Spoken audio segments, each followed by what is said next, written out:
آج ہم جناب ڈاکٹر ذاکر نائک عالم اسلام کے عظیم مبلغ ان کو ویلکم کرنے کے لیے یہاں آئے تھے، لیکن شاید کچھ سیکیورٹی کے مسائل ہیں، ان کا پروگرام ڈیلے ہو گیا.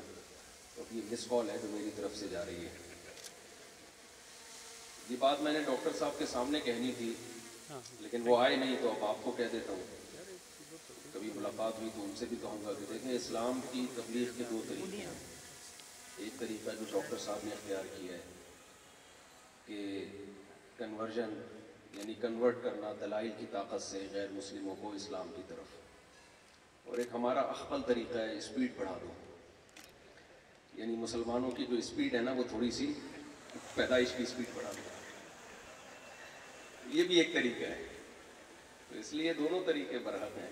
بہرحال ڈاکٹر صاحب آتے ہیں تو پھر میں ابھی کینیڈا سے واپس آیا ہوں 2-4 دن پہلے، تو مجھے راستے میں بھی کچھ ایسے غیر مسلم ملے جو ڈاکٹر صاحب کا تذکرہ کر رہے تھے. تو وہ جب ہوں گے ان کی موجودگی میں وہ باتیں کروں گا تو زیادہ، ابھی میں نے کر دی تو پھر ان کی وہ ویلیو نہیں رہے گی.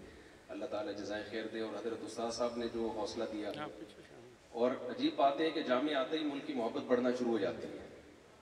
ابھی ہم بیٹھے تھے تو ترانہ سنا، ایک دم دوبارہ سے وہ جذبات بھڑک اٹھے.